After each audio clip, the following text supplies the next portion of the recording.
দেশে আমাদের দেশের মানুষের সুফায় তো বাড়ি জোর কিছু করতে না পারলেও কথাই দিয়ে মাইরি দিতে পারে। কোন মহিলা যদি বিবাহের পরে শ্বশুর বাড়ি আসার পরে 6 মাস পরে একটা বাচ্চা ডেলিভারি দেয়, তাহলে এমনিতে টিপা টিপি করে বুড়ি বুড়ি দাদি শাউড়ি নারী শাউড়িরা কি কয় জানেন, ওই তোর কি আর আমি ওই দিয়েই প্রথম দিন বুঝছি খালি হাতে আসি নেই, কিছু নিয়ে আইছে। আমি প্রথম দিন দিয়ে হিটের পাইছি, উনি ছিল সেই সময় জায়গা একসাথে। এই কথা বলার সাথে সাথে বুড়ি যদি উপযুক্ত সাক্ষী প্রমাণ পেশ না করতে পারে, ইসলামী স্টেট হইলে সামানিরা জালদা এইরকম মিথ্যা অপবাদদাতা যারা হবে তাদের 80 ডুরা মারতে হবে পাছায় তুলিয়ে, 12 ভাষা চাবড়া চুলি বেলায় দিতে হবে। কথা কতি বললেই বাসো। আল্লাহ কইছে 6 মাসের মধ্যে বাচ্চা হলে বাচ্চা হালাল। এই কথার পর হযরত ওমর সাইফে গেছে, সাইফে যে কয় লাউলা আলিউল্লাহ লাহালাকা ওমর, আজকে যদি আলী আমার পাশে না থাকতো তাহলে আমি ওমর ধ্বংস হয়ে যেতাম। আমি এই অন্যায় বিচার করছি, আল্লাহর কোরআনের বিচার খেলাফ করছি, কোরআনের খেলাফ বিচার করছি, এতে আমি ধ্বংস হয়ে যেতাম, একটা মানুষ হত্যার কারণে আমি জাহান্নামী হইতাম। আলী পাশে না থাকলে এর জন্য হুজুর বলেন ও আকদাহুম আলী, যে কথা বলতে চাইছি যে এক একজনের এক এক গুণ, হারগুলেরা রঙ্গ বিয়ে দে গারাজ। হযরত আলী রাদিয়াল্লাহু তাআলা খানা খাইতেন একেবারে নরমাল, হযরত উসমান রাদিয়াল্লাহু তাআলা খানা খাইতেন খুব আলিশান, হযরত উসমান খানা খাইতেন খুব আলিশান, হযরত আলী খাইতেন একেবারে নরমাল। খেলাফত কাল তো আলাদা আলাদা। হযরত আলী যখন প্রেসিডেন্ট খলিফাতুল মুসলিমিন, ইরাক তো সেই সময় একটা প্রদেশ, ওই ওনাদের রাষ্ট্রের একটা প্রদেশ ইরাক, ইরাকে আসছেন, তো ইরাকের গভর্নর যে সাহাবা উনি শুনছে খলিফাতুল মুসলিমিন আসবে, এই জন্যে খুব রাষ্ট্রে আলাদাভাবে সাজাইছে সবগুলো খুব সুন্দর করে। এরপরে হযরত আলী রাদিয়াল্লাহু তাআলা আসছেন, আসার পরে জিজ্ঞেস করছে খলিফাতুল মুসলিমিন দুপুরবেলা কি খাবেন, লাঞ্চ হবে কি দিয়ে? উনি বললেন সেটা তোমার চিন্তা করা লাগবে না, আমার সাথে খানা আছে, প্রয়োজন হয় তুমি আমার সাথে দাওয়াত নিতে পারো। তখন খলিফাতুল মুসলিমিন নিষেধ করছে, তা আর তো বাড়া যাবে না, কথা বাড়াবাড়ি করা যাবে না। উনি আরো প্রাদেশিক গভর্নর, উনি আরো রাষ্ট্রের প্রধান, কাজেই উনি যখন বলছে যে খাবার আমার সাথে নিয়ে আসছি, এই জায়গাতে আমার তো বাড়ি করা যায় না। তো সাথে সাথে অফিস টফিস পরিদর্শন টর্শন সবকিছু শেষে দুপুরে জোহরের নামাজ পড়ে যান, খানা খাইতে বসছে, বাজারটার খাস রুমের ভিতরে চলো খানা খাই। খাদেম আছে একজন সাথে, কোনো পাইক পেয়াদা আর 5 খান 20 খান গাড়ি সামনে, পিছনে 20 খান, আমাদের দেশের নেতারা যেভাবে আসে আর কি, তোরণ লাগে কতজন, ওই ঢাকা থেকে নিয়ে বাড়ি পর্যন্ত তোরণ লাগে, গেট লাগে, এরপরে সামনে 20 খান গাড়ি, পিছনে 20 খান গাড়ি, মাঝখানে এক কালারের কয়খান গাড়ি, তার ভিতরে কাঁচের গিলাস হলো কালো, ওর ভিতরে উনি পলাই থাকবে, কোনখানের মধ্যে নেতা আছে টের পাওয়া যাবে না। পুলিশই সামনে দিয়ে কু কু কু কু করতে করতে আসতে দাঁড়িয়ে থাকবে, রাস্তা সাফ করতে, আগে কম্পিউটার দিয়ে রাস্তা পরিষ্কার করে। হযরত আলী সৌদি মদিনা থেকে ইরাক গেছে, সাথে সাথে একজন খাদেম একটা গোলাম, কোনো কুক পার্টি নাই, 3 জনে খাইতে বসে, গভর্নর, খাদেম আর আলী। এবার বলছে দরজা বন্ধ করে দিয়েছে, প্লেট আছে, জি প্লেট, 3টে প্লেটের ভিতরে পানি ঢাইলা ব্যাগের থেকে বেরোইছে শুকনো 3 দুগুনি 6 খান রুটি পানির মধ্যে ভিজাইছে। শূন্য রুটি তো না, ভিজাইলে তো চাবাই কুল পাওয়া যাবে না, ভিজাইছে, সাথে সাথে সাইড দিয়ে খেজুর দিয়েছে, খেজুরের মধ্যে ভিজাইয়া খেজুরিটারে চটকাইয়া যখন খেজুরি পানিতে মিষ্টি হয়ে গেছে, রুটি মিঠে হয়ে গেছে, এরপরে কয় খান, আমরাও খাই। হযরত আলীও খাইলেন, গোলামও খাইলেন, গভর্নর খাচ্ছে আর চোখ দিয়ে পানি ছেড়ে দিয়েছে, আমার গভর্নরই শেষ। প্রেসিডেন্ট আইসে, সে তার ব্যাগেতে শূন্য রুটি ভিজে খায়, আমি এদেশের কি গভর্নরই করলাম, এমন আমারও পরীক্ষা করে শেষ করার জন্য আইছে। তো এবার গভর্নর খাচ্ছে আর কাঁদতেছে, খলিফাতুল মুসলিমিন আপনি এমন লজ্জা দিলেন, এমন কষ্ট, আপনি কষ্ট পাইলে আমি তার চেয়ে বেশি পাচ্ছি। ইরাকে সব কিছু পাওয়া যায়, আর ইরাক অনেক আগের থেকে খুব খুব কি বলা হয় সুসজ্জিত দেশ, এখানে সব কিছু পাওয়া যায়, আপনি একটু অনুমতি দিলে আমি কত আলিশান খানার ব্যবস্থা করতে পারতাম। হযরত আলী বলেন গভর্নর তুমি এই ইরাকের খাবার খাওয়াবা, ইরাকের খাবারের ঘিরান আর এই মদিনার রুটির ঘিরান এক না।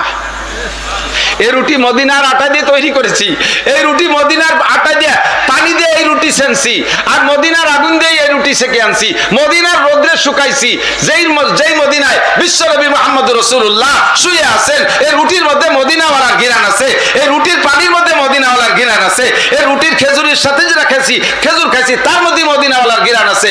তোমার ইরাকের খাবারের ভিতরে ওই ঘিরান নাই, কাজে আমার শুকনো রুটিতে যে মজা, তোমার ইরাকের খানার মধ্যে আমি সে মজা পাবো না। খলিফাতুল মুসলিমিনের বক্তব্যে গভর্নর কাঁদতেছে। গভর্নর খেয়ে বলে জিন্দেগিতে এত মজাদার খানা কোনোদিন খাই নেই। এ হলো হযরত আলীর সাধনা, একে বলে জুহুদ, দুনিয়া ত্যাগ। হযরত উসমান খানা খাইতেন 20 প্রকারের তরকারি নিয়ে, উনিও তো প্রেসিডেন্ট। কোন এলাকায় গেলে ওইভাবে 20-30 প্রকারের তরকারি নিয়ে যাইতেন। কেউ জিজ্ঞেস করলো যে আপনার আগে ওমর, তার পোশাকের অবস্থা এমন ছিল যে সিরা জামা গাইতে মসজিদে নববীতে খলিফাতুল মুসলিমিন, সামনে 6 খান তালি, পিছনে 6 খান তালি, কোন কোন তালি চামড়া দিয়ে দেওয়া, কোন কোন তালি সিরা নেকড়া দিয়ে দেওয়া, এই জামা গাইতে খলিফাতুল মুসলিমিন নামাজ পড়ে। আর আপনি উসমান সেই স্থানে, তার 3 নম্বর স্থানে বসলেন, আর আপনি এত খানা খান, ঘটনা কি? হযরত উসমান বলে যে খাই দেয় সেটা তার ব্যাপার, যে সিরাজামা ভরছে সেটা তার ব্যাপার। আমি সিরাজামাও ভরতে পারবো না, আমি না খাইও থাকতে পারবো না। কারণ দুনিয়ায় আসমান থেকে খানা নাজিল হয়, দুনিয়ায় যত খাদ্য আসে কোত্থেকে? রিজিক আসে কোত্থেকে?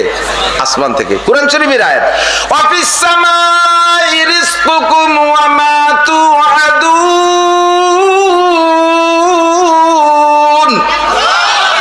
আসমান থেকে তোমাদের জন্য রিজিক আসে। তা আসমানের থেকে রিজিক আসে, ওসিলা কিডা? এ ভাই বরযাত্রী যান মাঝে মাঝে, বিয়েতে যারা যায় সাথে ওকে কি কয়? বরযাত্রী না? 500 লোক বরযাত্রী গেছেন, বর যাই নেই সাথে। গেট দিয়ে ঢুকতে দেবে, খাতি দেবে। আমাকে ওই জায়গার একজনের বিয়ে, তার বিয়ের যাত্রী টাত্রী সবাই রেডি হয়েছে, ও সেই সময় পাট কাটা কাশি একখান বগলে দিয়ে মাঠের দিক যায়। তোর আলো বিয়েতে আমরা চাচ্ছি, তুই যাবি না? কয় না, আমার পাট কাটতে হবে, মাঝে বাইরে নিয়ে যাও। ওর পাট কাটতে হবে, মাঝে বাইরে নিয়ে যাও। তো ওরে বাদ দে, মাঝে বাই না, মাঝে বার বাপরে নিলিও মাইয়ে দেবে, এই কজনে ঢুকতে দেবে, খাতি দেবে। তাহলে 500 লোকের জন্য গরু রান্না করছে, বড় এক গরু জবাই দিয়ে রান্না করছে। ওসিলাকে আল্লাহ, সব জায়গা আল্লাহ ক্ষতি করতে, এ জায়গাও আল্লাহ নেই, আল্লাহ তো পরিবেশক।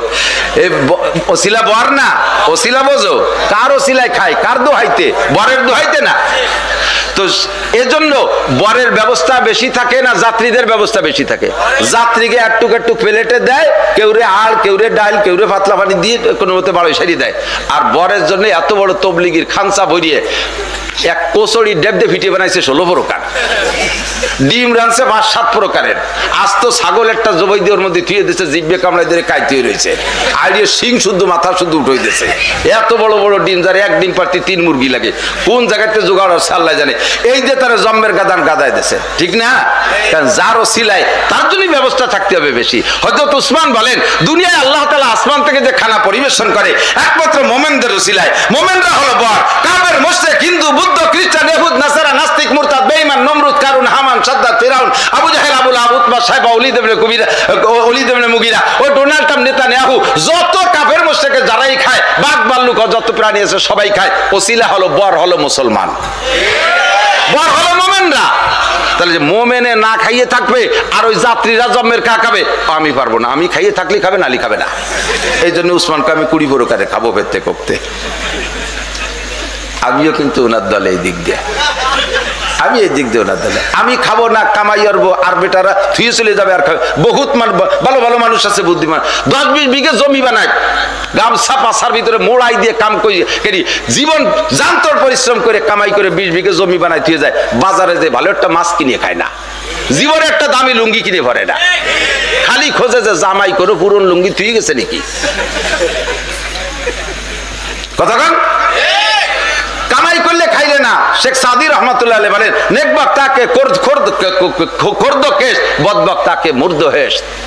কপাল পোড়া সে যে জীবন পরিশ্রম করে, জান্তর পরিশ্রম করে কামাই করে থুয়ে গেল, খালো না, খেরাতের জন্য পাঠাই গেল না, ওই লোকটা কপাল পোড়া। আর নেক বক্ত ওই ব্যক্তি যে কামাই করছে, আগে নিজের কলিজারে দেশে পরাণ করে খাবো, টাকা হয়েছে একটা দামি গাড়ি কিনে চলবো, টাকা হয়েছে আমি 1000-1200-1500 টাকা দামের লুঙ্গি কিনবো, আমার টাকা হয়েছে আমি দামি পাতলা কাপড়ের পোশাক পরবো, যতক্ষণ পর্যন্ত শরীয়তে জায়েজ আছে এতক্ষণ পর্যন্ত আমি করবো। কথা বলেন ঠিক না? টাকা হয়েছে দামি খাটে শোবো, টাকা হয়েছে তাই আমি দামি বিল্ডিং বানাবো, টাকা হয়েছে তাই আমি এসি লাগাবো, কোনো দোষ নাই। আপনি সবগুলো ব্যবহার করেন, আল্লাহর দেয়া নিয়ামত ব্যবহার করে বলবেন আলহামদুলিল্লাহ, আল্লাহ আমার আব্বা তাল পাখা বড়ই মরছে, আমি সে জায়গায় এসি পাইছি, সবই তোমার দান, আলহামদুলিল্লাহ। বাস এসির শুকর আদায় হয়ে গেল, বিল পরিশোধ হয়ে গেল। বিল দিয়ে দিয়েছেন, আর পরকালে যে ধরা খাবেন না। আর এদিকে খাইও গেলেন না, সব থিয়ে গেলেন, ছেলে মেয়েরা কুত্তো কামড়া কামড়ি হলো, লাগিয়ে গেল। এরপরে যে কবর রে বড় সন্তান বুড়ো, তুই ঠিক জীবিত, আজকে এই নিয়ে আজকে কয়বার মাথা ফাটাফাটি। কথা কন না কে? কামাই করবেন, খাবেন, ভালো পড়বেন, ভালো পোশাকে, ভালো ঘর বানায় ব্যবহার করবেন, ঘর বাড়ি সুন্দর করবেন তৌফিক থাকলে, আর তার ভিতরে থেকে দান করবেন, খয়রাত করবেন আল্লাহর রাস্তায়। এই দুনিয়া দিয়ে আখেরাত কামাই করতে হয়, কথা কান ঠিক না? দুনিয়া দিয়ে আখেরাত কামাই করতে হবে। দুনিয়া আলম হাজরাতুল আখেরা। এখানে থেকে আপনারা যারা চাকরি করেন, সরকারি চাকরি, আমার দিক থাকেন, সরকারি চাকরি করে আছে না, সরকারি চাকরিজীবী বাইরে আছেন, 30,000 টাকা 50,000 টাকা বেতন পাচ্ছেন। যতদিন বেতন পাচ্ছেন, আপনি অবৈধ টাকার আশ্রয় না নিলে আপনি নির্দিষ্ট বেতন দিয়ে আমার বিশ্বাস খেয়াল করে না, শুধুমাত্র হালাল বেতনের টাকা দিয়া এই বাংলার জমিনে 1 ইঞ্চি জমিও আপনি কিনতে পারবেন না। ছেলে মেয়ে বউ বাচ্চা নিয়ে রোগ ব্যাধি, ছেলে মেয়ে লেখাপড়া, মা বাপ ভাই বোন পাইলি ভুষিয়ে 1 লাখ টাকা যে বেতন পায়, তারও তাতে 1 পয়সাও ডানি থাকবে না। অথচ আমাদের দেশের যারা চাকরি বাকরি করে তারা তো ডানি বামে কিছুই করে না। হ্যাঁ, অফিসের পিয়ন ঢাকায় 7 তলা বাড়ি করছে, সুবহানাল্লাহ। বড় বড় লেডারকে পাশে যারা ছিল তারাও বলে চোখা লাগে সামনে টাকা নিয়ে কানাডারে বাড়ি বানাই দিছে। কানাডা আছে না, দেশের নাম কানাডা। আমাকে চোখালারা টাকা বাইনে কানাডারে বিল্ডিং বানাই দেয়। টাকা ওকে আলাদা একটা অ্যাকাউন্ট আছে, আল্লাহ আসমান থেকে পাঠায় দেয়, ঠিক না? হালাল টাকা দিয়ে যদি চলতে হয় তাহলে 1 ইঞ্চি জমিও চাকরি জীবনে করা সম্ভব না। ছেলে মেয়ে বউ বাচ্চা নিয়ে দ্রব্যমূল্য যা, 30,000 টাকার লোক 30,000 টাকা পরিমাণ খরচ করবে, 50,000 টাকা বেতনের লোক 50,000 টাকা পরিমাণ, 1 লাখ টাকা বেতন হলে 1 লাখ টাকা পরিমাণ, এভাবে সে খরচ করবে। এভাবে আপনি জীবন ভরে চাকরি করতেছেন, বেতনের টাকা দিয়ে সংসার চলছে, ডানি 1 টাকাও নেই, আবার সতর্কতার সাথে চলছে, দিনাও হন নাই। সরকার বোঝে যে লোকটাই নির্ধারিত বেতনের উপর জীবনযাপন করছে, এখন অকালে তারে যাইয়ে বুড়োকালে তার এনার্জি সব আমরা খেয়ে ফেলাইছি, এর নেতারে রিটায়ার করে বাড়ি পাঠাই দিলাম, মরিয়ে গেলি তো বাইসে যেত, কিন্তু তারপরে যে 20-22 বছর বাঁচবে সে কি রেখাবে? এই জন্য 1,50,000 টাকা আপনাদের এককালীন দিয়ে দেয়। কাকা এই নিয়ে 2 মুছে খাওগে। এই যদি আপনি সচেতন হন তাহলে আপনি এই টাকারে একরকম ব্যবহার করবেন, আর যদি অচেতন হন তাহলে আলাদা রকম ব্যবহার করবেন। অচেতন হলে কি রে, আইসিয়ে কয়খান মাহিন্দ্র কেনে, কিনে ড্রাইভারকে দেশে, ড্রাইভার একখান এক জায়গা নিয়ে বের ফেলাই টেলাই তুই ভাঙ্গি চুরি এসে কয়েছে কাকা সারতি আজকে কামাই এসে 600টা, সারতি লাগবে 900টা, আর 300টা দেন। এই করে একখান বাস কিনছে, বাস কিনে ছেড়ে দিছে। হে কয়দিন পর কি কয় হেল্পার হয়ে গেছে, হেল্পার হয়েছে সুপারভাইজার, সুপারভাইজার হচ্ছে ড্রাইভার, ড্রাইভার হয়ে গেছে মালিক, আর মালিক হয়ে গেছে কাকা আপনার কিচ্ছু নাই, এখন আপনি আর মোটে 1.5 লাখ টাকা দিলে গাড়ি আমাকে হয়। এই 50 লাখ টাকা দিয়ে এইগুলো করলে আপনি অচেতন, আপনার হুঁশ নাই। সচেতন কি, 25 লাখ টাকা দিয়ে শহরতলি এই হামিদপুর টুর আসতে বাসতে এই জুমজুমপুরের নিচে দিয়ে যেখানে দাম কম আছে ওই জায়গা একটু জমি কিনবেন 20 লাখ টাকা দিয়ে, আর 30 লাখ টাকা দিয়ে একটা ঘর বানাবেন, 3টে ইউনিট বানাবেন, বিল্ডিং তো হবে না, 3 সেট অল করে সুন্দর করে একটু বানবেন যাতে 3টে ফ্যামিলিরে ভাড়া দেওয়া যায়। এই 3 ফ্যামিলিরে ভাড়া দিলে শহরে বড় লোক মানে অফিসার যারা আছে, যারা বড় জায়গায় থাকতে সুযোগ পায় না, এরকম একটু সাইডি পাইলে তারা থাকে। 3 ইউনিট থেকে 3-10-কে 30,000 টাকার মাসে আসবে।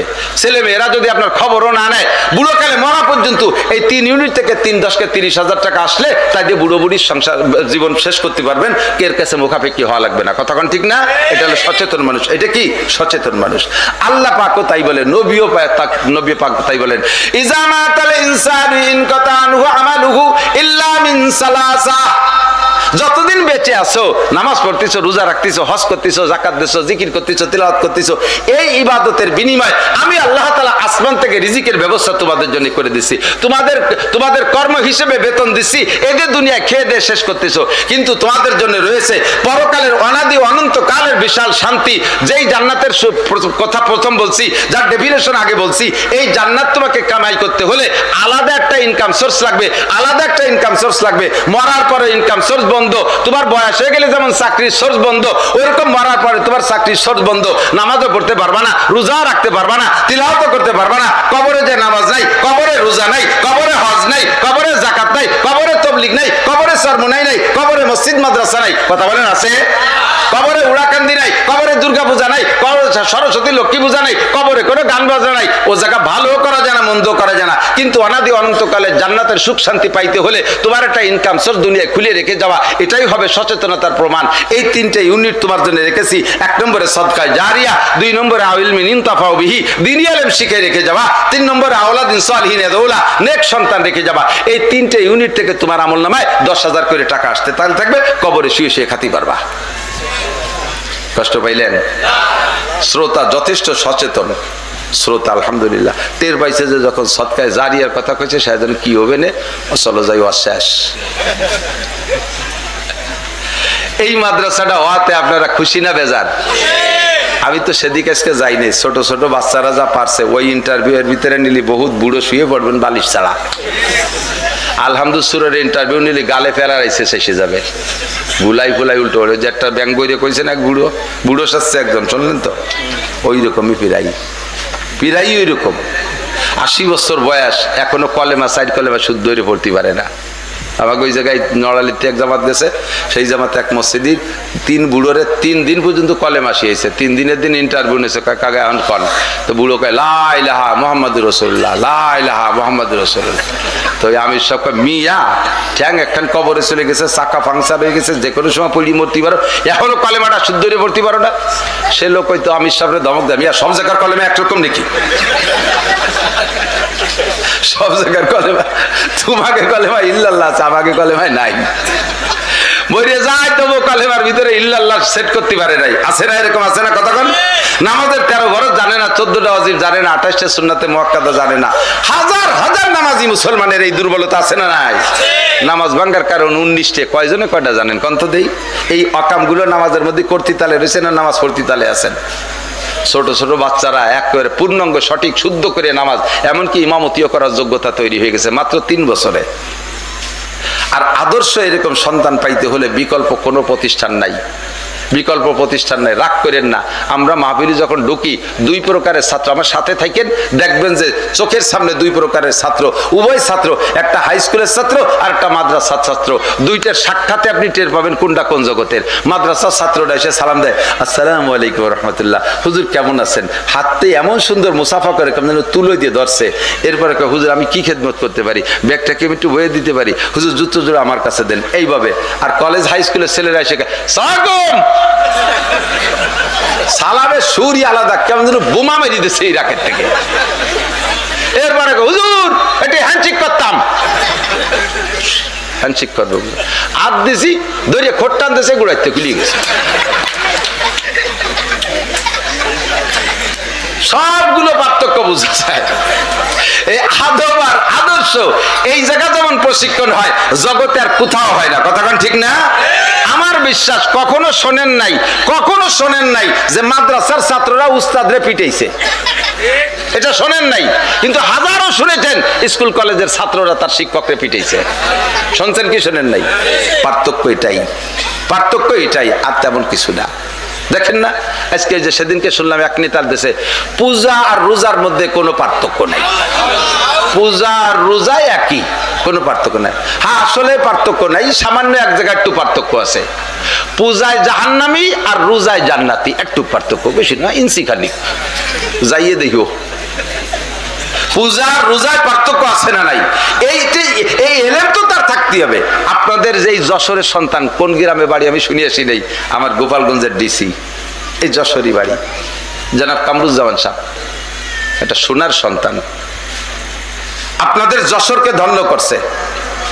গোপালগঞ্জ এই মুহূর্তে কোনো ডিসি পোস্টিং নিতে চাই নেই, সাররে দেশে গোপালগঞ্জের এই পাইকারি আওয়ামী লীগরে জয় করে ফেলাইছে।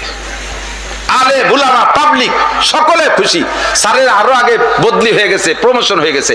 আমরা রিকোয়েস্ট করছি যাইয়া স্যার আর 5-6 মাস থাকা যায় নাকি দেখেন। 50 কিলোমিটার দূরে যাইয়া মকসেদপুর ফজরের নামাজ পড়ে থাকে রাত্রে গোপালগঞ্জ, ওখানে যে ফজরের নামাজ মাদ্রাসার মসজিদই জামাতে পড়ে। কুটালিপাড়া 30 কিলোমিটার, সেখানে যে ফজরের নামাজ জামাতের সাথে পড়ে। পরিচয় দেয় না যে আমি ডিসি, গাড়ি খান্ডে দড়ি থুইয়ে নামিয়ে পায়ে হেঁটে যায়, এত বড় দাড়িওয়ালা, মাথায় টুপি, দেখতে পারেন আপনি ফেসবুকে গুগলে সার্চ দিলেও পেয়ে যাবেন স্যারকে। আপনার যশোরের সন্তান। সেদিনকে আমাদের গোপালগঞ্জের বড় সিনিয়র 4 অফিসার, দায়রা জজ সাহেব, এসপি সাহেব আর চিফ জুডিশিয়াল ম্যাজিস্ট্রেট, এই 3 জন রে স্যারের বাসায় দাওয়াত দিয়েছে। আর আমরা 10 জন আলিমরে দাওয়াত দিয়েছে গোপালগঞ্জের ভিতরে, ওনার চয়েসের 10 জন রে। রাত্রে 2-3 ঘন্টা খোঁজ গল্পের পরে, বিভিন্ন ধর্মীয় প্রোগ্রামের আলোচনার পরে, অনেক মসজিদ করছে, আরো কোথায় কোথায় মসজিদ করা দরকার, ওই 7 পাট বলতল পাইকারি হিন্দুর দেশ, ওই জায়গাটা মাদ্রাসা করতে হবে, ওখানে একটা মসজিদ বানাতে হবে, 2 ঘর মুসলমান ওই জায়গা পাঠাতে হবে, কমপক্ষে আজান দিলি তো মাইকে যত দূর যায়, এত দূরে হিন্দুরা হলে তো আজান শুরু, শয়তান ভেঙে যাবে। এই প্ল্যান তৈরি করছে। এই ইত্যাদি প্ল্যান প্রোগ্রামের পরে রাতের বেলা ওনার ঘরে খানা দিছে, ওনার বাসভবনে দস্তারখান বিছাইয়ে ফ্লোরে খানা। মনে হয় দায়রা জজ সাহেব জীবনে আজকেই প্রথম ফ্লোরে বসে দস্তারখানে খাইছে। এসপি সাহেব মনে হয় জীবনে আজই প্রথম খাইছে। ওনাদের বাসায় ডাইনিং টেবিল আছে, আর ডিসি সাহেবের বাসায় ডাইনিং টেবিল নেই। এরকম নেক সন্তান পয়দা হবে এই জায়গায় 3 বছর নুরানি মাদ্রাসায় পড়ার পরে, এরপরে ডাক্তার হবে, ইঞ্জিনিয়ার হবে, বিজ্ঞানী হবে, ডিসি হবে, এসপি হবে, সচিব হবে, যাই হবে না কেন এইরকম মানুষ তৈরি হবে। কথা কন? আর যার জীবনের শুরুতে তারা কোরআন খাওয়াই দেন নাই, জীবনের শুরুতে কোরআন খাওয়াই দেন নাই, যাই দল ধরে জাগ ধরে প্রাইমারি শিক্ষকরা এই পুলাপান 4-5 গুলোর গাড়িতে ভরে নিয়ে শিক্ষা সফরে যায়। কোন জায়গা? রবি ঠাউরির মাজার জিয়ারত করতে, কুষ্টিয়ার রবি ঠাউরির মাজার জিয়ারত করতে নিচ্ছে। ও জায়গা যে কি শেখ ওই মুসলমানের পোলাপান গুলো। নীলি সদস্যের ওখানে নাও, হাটাদারি মাদ্রাসায় নাও, পটিয়া মাদ্রাসায় নাও, এইটুকু ভালো জায়গা ধর্মীয় প্রোগ্রাম যেখানে সরমুনের ময়দানে নিয়ে যাই, ওঠো চলো আমরা শিক্ষা সফরে যাই। হক্কানি উলামায়ে কেরামের সোহবত পাইলে কিছুক্ষণের জন্য হলেও বাচ্চাগুলোর ভিতরে একটা পরিবর্তন আসবে। এই আদর্শ মানুষ গড়ার কারখানা সেকেন্ড দ্বিতীয় কেউ কোনোটা নেই আল্লাহর রহমতে মাদারসে দিনিয়া কওমিয়া ছাড়া। এখানে সন্তানরা টুপি পরে, পাগড়ি পরে, জুব্বা পরে, দাড়ি কাটে না, কোনোদিন ছাটেও না, কাটেও না, তাদের পকেটের ভিতরে আজে বাজে তেমন কিছু পাওয়া যায় না। আল্লাহর রহমতে শরীয়ত তাহাজ্জুদ পড়ে, শেষ রাত্রে উঠে তাহাজ্জুদের নামাজ পড়ে, ইশরাক আবিন পড়ে, সূরা ইয়াসিন তিলাওয়াত করে, 24 ঘন্টা কোরআনে কারীম তিলাওয়াত করতে তালে থাকে। যেই গ্রামের ভিতরে এরকম একটা কোরআন তিলাওয়াতের প্রতিষ্ঠান থাকে, ওই গ্রামের উপরে পুরো এলাকা জুড়ে আল্লাহর রহমত অবিরাম নাজিল হইতে থাকে। আপনারা আমরা দিন ভরে পরিশ্রম করে নাকে তেল দিয়ে ঘুমাই যাব, আর এই কোরআনের পাখিরা রাত 11টা পর্যন্ত পড়বে, আবার শেষ রাত্রে উঠে তিলাওয়াত করবে। যে সময় আপনি ঘুমিয়ে আছেন আল্লাহ পাক ডাকতেছে, কার কি লাগবে বলো, আপনি তা না বলে ঘুমাই রয়েছেন। আপনার পক্ষ থেকে তালবি আলিমরা কয়, আল্লাহ আগে ভাত খাইয়ে আমরা বলতেছি ইনরা চাল ডাল দিয়েছে, উনাকে তো দিন ভরে খাইটি পিঠে কষ্ট হয়ে গেছিল, ঘুমাই রয়েছে, উনাকে যা যা লাগবে তা আমরা করছি, একটু শোনো। এই তালবে আলিমরা আপনাদের পক্ষ থেকে আল্লাহকে জানায় দেয়, আর আল্লাহ পাক সেই ওসিলায় ওই এলাকায় আযাব, গজব, বালা, মুসিবত, ঝড়, তুফান, বড় ধরনের কোনো মহামারী মাদ্রাসা এলাকায় আসে না। বহুত হাজার হাজার প্রমাণ আছে, হাজার হাজার প্রমাণ আছে যে এলাকায় কওমি মাদ্রাসা আছে, কোরআন তিলাওয়াত হয়, হেফজখানা আছে, ওই এলাকায় এই জাতীয় বড় ঝড়, তুফান, বন্যা প্লাবনও খুব একটা হয় না আল্লাহর রহমতে। এর ওসিলায় কাজে এই প্রতিষ্ঠানের দরকার আছে না নাই? একটু বলেন আছে? কারা কারা পক্ষে একটু আল্লাহকে হাত দেখাবেন? যারা হাত দেখাবেন না বুঝবো যে তারা বিপক্ষের লোক, মোদির দলের লোক। আল্লাহ কবুল করুক। বিপক্ষের লোক আমি বাছাই করে ফেলতে পারবো। মুনাজাতের আগে যারা আটা দেবে বুঝবো যে ওই কজন বিপক্ষের লোক। আটা দিলে আমি দেখে দেবো যে ওই যে ট্যাম্পের দলের একজন যায়, ওই যে নিতান, ওই যে মোদির দলের লোক যায়, ডাইয়ে দেওয়াবো। সারা বছর খেপাবে ওই কজন, সবাই খেপাবেন তারে। কিছু না দিলেও বসে থাকবেন। সবচাইতে দুনিয়ার সবচাইতে দামি ঘর, শ্রেষ্ঠ ঘর আল্লাহর ঘর মসজিদ, ঠিক না? ইন্না আউয়ালা বাইতি উদিয়া লিন-নাস লাল্লাযী বিবাক্কাতা মুবারাকা হুদাল লিল আলামিন। আল্লাহ তাআলা জগতে সর্বপ্রথম ঘর, সংসদ ভবন বানানোর আগে, সারা দুনিয়ার মানুষের জন্য কোনো ঘর বানানোর আগে আদম আলাইহিস সালামরে দুনিয়ায় পাঠাইছে, তার এখন ঘরের দরকার হবে না? সে ঘরও আল্লাহ বানাই নেই। আদমরে দুনিয়ায় পাঠানোর 50,000 বছর আগে আল্লাহ কাবা ঘর তৈরি করছে ফেরেশতার মাধ্যমে। কাবা ঘর বানানোর 40 বছর পরে আল্লাহ ফেরেশতার মাধ্যমে বাইতুল মুকাদ্দাস বানাইছে, যেটা ইসরাইল জেরুজালেম দখল করে রাখছে জালেমরা। হযরত মাওলানা আব্দুর রাজ্জাক সাহেব রাহমাতুল্লাহ আলাইহি খাদেমুল ইসলাম জামাতের জেনারেল সেক্রেটারি ছিলেন শুরু থেকে মরণকাল পর্যন্ত। আমি দেখেছি উনি মাঝে মাঝে এগুলো খুব সুন্দর করে বলতেন। ইঞ্জিনিয়ার আমাদের পাইছে, বাঙালি ইঞ্জিনিয়ার তো অভাব নাই। সরকারের বস্তা বস্তা টাকা দিয়ে প্রযুক্তি বিশ্ববিদ্যালয়, এ বিশ্ববিদ্যালয়, ও বিশ্ববিদ্যালয়, শত শত বিশ্ববিদ্যালয় বানাইতেছে, অথচ প্রযুক্তির কিছু আবিষ্কার করতে পারে না। বিজ্ঞান পড়ে, সায়েন্স পড়িয়া সরকারের কোটি কোটি টাকারে ধুলায় পানিতে মিশাই দিচ্ছে, একটা কিছু আবিষ্কার করতে পারে না। আমি বলে থাকি বানাইছে বাঙালি বিজ্ঞানীরা 3 খেন গাড়ি, নসিমন, করিমন, আলম সাধু। সুবহানাল্লাহ। কি ওয়ারো কি পয়সা দেয় তোকে পানিশটা কিছু আমার মৌলবীকে সরকার চাইলে নাও দেয় না, একটা পয়সাও দেয় না। বরঞ্চ আমরা পড়ি কেন সরকারের কিছু কিছু দাতাল আছে, সরকারের সাথে কিছু দাতাল, শুধু আমলিক সরকার না, সব সরকারের সাথে কিছু দাতাল থাকে। কথা কথা তাই না? এগে সবটাই কই মৌলবী বলি কি হবে, খয়রাতি বিদ্যে বলি কি হবে, পুরা জাতির কলঙ্ক, ওকে দিয়ে কিচ্ছু হয় না। আরে কিচ্ছু হয় না কি আর কব, তুই মরার পরে তোরে বেচতে পাঠাতি তো আমাকে লাগে, কথা বল না। তোর মার বিয়ে বলাতে তো আমারে লাগছে, আমরা না থাকি তো তুই যদি হারাম করতে যাইও রাস্তা আর কিছু না, কমপক্ষে তোরে হালাল তো বানাইছি, হারাম তো করতে না চাইছি, ঠিক না? আমরা এক নাম্বার, সারা পৃথিবীতে আমরা এক নাম্বার বাঙালি কওমি উলামায়ে কেরাম, কথা কয়। ধাপে ধাপে প্রমাণ আছে না নাই? সারা পৃথিবীর সমস্ত মুহাদ্দিসদের ভিতরে এক নম্বর মুহাদ্দিস, বাংলাদেশী মুহাদ্দিস হযরত মাওলানা আব্দুল মালিক সাহেব হাফিজাহুল্লাহ, আমাদের কওমির এক নম্বর সন্তান, বিশ্ব চ্যাম্পিয়ন। কি মনে করে শুধু ওই স্টেডিয়ামে দেখানো হয় না, আর ওই এয়ারপোর্টের থেকে মানে সংবর্ধনা জানাই নেওয়া হয় না, আর ব্যানার নাই আর গেট নাই, চেনেন না মাল একটু বস্তা ভরা ভিতরে সবকিছু। 2 নম্বর, সারা পৃথিবীর ভিতরে 111 দেশের ভিতরে 1 নম্বর হাফেজ সালেহ আহমদ তাকরিম, বাংলাদেশি, কথা কয়। বহুবার বাংলাদেশি ছেলেরা 1 নম্বর বিজয়ী, ঠিক কিনা? তোমরা কিছুই পারো না, প্রযুক্তিতে কিছু পারো না, যে জায়গা পাঠাই সেই জায়গায় তোমরা ফেল। আমি তো মাঝে মধ্যে তামাশা করে বলি, পাঠাইয়ে টুপি দেশে খেলতি, যাওয়ার সময় উড়ে ভাবসা আমার সামনে মাঝে মাঝে এয়ারপোর্টে ধরা পড়ে, তো দেই যে বুকি পতাকা, পিঠি পতাকা, মাথায় পতাকা, ব্যাগে পতাকা, প্যান্টে পতাকা, বুচেই পতাকা, খুটোই পতাকা, বলে পতাকা, সব জায়গা বাংলাদেশে চিকচিক করতেছে। একজাক্ট নেতারা যাইয়া বিমানে উঠাই দিয়ে আসলো, কি ব্যাপার, এরা যাবে কোথায়? এরা প্রথম যাবে শ্রীলঙ্কা, ওখান থেকে বাংলাদেশি টাইগাররা যাচ্ছে রয়্যাল বেঙ্গলের থেকে, রয়্যাল বেঙ্গল সুন্দরবনতে বেরোয় আসছে, এখন প্রথম যাবে শ্রীলঙ্কা, ওখান থেকে হরিণ টরিণ মেরে খেয়ে তারপরে যাবে মালদ্বীপ, সেখান থেকে খেটে যাবে পাকিস্তান, ওখান থেকে ভারত হয়ে তারপরে উন্ডা এটা কিছু নিয়ে আসবে বাড়ি। 6-7 দিনের সফর, 6-7 দিন চলে যাওয়ার পরে পত্রিকা খুঁজি পাই না, দুদুরা কোন জায়গা। ওই খেলার ভক্তকে জিজ্ঞেস করলাম যে সে টাইগাররা কি কি হরিণ মরিণ মারি আনলো, তা তো বলি না, কবে কি দেখি জিতে আইছে, কয় যে জায়গা গেছে সেই জায়গায় ঠকে গেছে, পরে ওরা বিমানে আসি না, ইন্ডিয়ার মধ্যে যে ভ্যানে ভ্যানে বাড়ি চলে গেছে।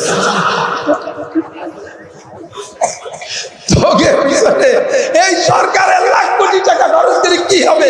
বিশ্বকাপ তো দূরের কথা, একটা সার ভাঙ্গা আতল ছাড়া কাপড় এনে দিতে পারো না, ঠিক না? আল্লাহু আকবার। বড় বিজ্ঞান হোক, বিজ্ঞান বড় বিজ্ঞানী হোক, এই ক্যামেরা তুরাবে না, মাইক তুরাবে না, লাইট তুরাবে না, বিমান তুরাবে না, রকেট তুরাবে না, বিশ্ব সেরা চিকিৎসক ডাক্তার তুরা হোক, ঔষধ তুরাবে না। আমরা তোদের পিছনে কিছু না পারলেও, দিতে না পারলেও কমপক্ষে দোয়া দেবো, কথা কান ঠিক না? পারো না? আমার আব্দুর রাজ্জাক সাহেব হুজুর বলেন, কয় যে বিজ্ঞানী আমাকে পাইছো, বিজ্ঞানী আমাকে পাইছো, ওরে বাবা, দেখলাম নারকেল গাছে উঠে গেল কাঁচা দিয়ে, উঠে যায় নারকেল একটা বাড়িয়ে নিয়ে আসতো, চূর্ণ নারকেল, এই আইনে শুনিয়ে তারপরে ওই কি দিয়ে যেন তার সে নারকেলের ভেমুকালে হুটু আনলো, হুটো ওই যে ভিতর যে কুরুন যে ভিতরে নারকেল কুড়াই খাইয়ে এরকম বাঁশ একটা কাটিয়ে তার মাথার মধ্যে যে ঢুকোই দিয়ে মাটি দিয়ে কি যেন একটা বানায়, সেই বাঁশের মাথার পর লাগাই দিল, এরপরে নারকেলের ভাসরে হুটো হয়ে দিয়ে ওর মধ্যে পানি দিয়ে সেই উপরে কলকির মধ্যে তামুক টামুক দেখি দিয়ে এরপরে নারকেলের এই কোনার এই ফুটোই দিয়ে চুমুক দিচ্ছে, ফলাস ফলাস ফলাস, সে নিচে চুমুক দেবে, মাথায় কলকল করতে তালে থাকে, এরপরে ধুমো প্যাটের মধ্যে নিয়ে নাক দিয়ে গাল দিয়ে যত জায়গা ফুটো আছে সব জায়গায় দিয়ে ধুমো ছাড়ে। ইঞ্জিনিয়ার আমাকে ভাইছে,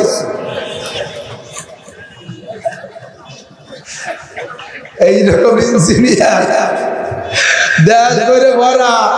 ও দোস্ত, বুদ্ধিমান আমাকে নান্টু 10 টাকা নিয়ে সারা দুনিয়া ঘুরিয়ে 300 টাকা নিয়ে বাড়িয়েছে, 1 নম্বর চালাক। ওইটা চালাক না রে দোস্ত, আমাকে চেয়ারম্যান সাহেব 5 টন মাল মারিয়ে ধরা খাই নাই, এটা চালাক না। আমাদের ছেলেরা জেনুইন অন্যায় করছে, সালিশিতে আমাকে মাতুব্বার কিভাবে আমাদের ছেলেদেরকে নির্দোষী বানাই নিয়ে বাড়ি চলে আসছে, এইটা চালাক না। নির্দোষী বানাইছো দোষী ছেলেরে, বিচার না নিয়ে, বিচার না দিয়ে চলে আসছো, আল্লাহ বাঁচালি তোমার ওই বেয়াদব ছেলের হাতে। ও মাতুব্বার, তুমি অল্প দিনের মধ্যে বাড়ি খাবা, কথা কোন ঠিক না? যারা আজকে বিচার না দিয়া, যার বিচার না করে তুমি চালাকি করে বেরেন খাটাই নিয়ে আইছো, ও চিরে অল্প দিনের মধ্যে তার হাতের পিটান খাওয়া। ইরে চালাক হয় না। চালাক কাকে বলে? নবী বলেন আল কাইয়িস মান দানা নাফসাহু, চালাক ওই ব্যক্তি। এই বোঝা যাচ্ছে আমার কথা? ঘন হয়ে যাচ্ছে নাকি আমি জানি না, ওইটা আমার স্বভাব। আল কাইয়িসু মান দানা নাফসাহু, চালাক ওই ব্যক্তি, মান দানা নাফসাহু, যে নিজেকে নিজে শিষ্যায় দিনদার বানাইলো, নিজেকে নিজে শিষ্যায় দিনদার বানাইলো। আমাকে আমি কাফের বানাইলে বানাইতে পারি, কথা বলে পারি কি পারি না? একবার বলে দিলাম আল্লাহ বলতে কিছু নাই, আমি কাফের হয়ে গেলাম। জোরে বলেন নাউযুবিল্লাহ।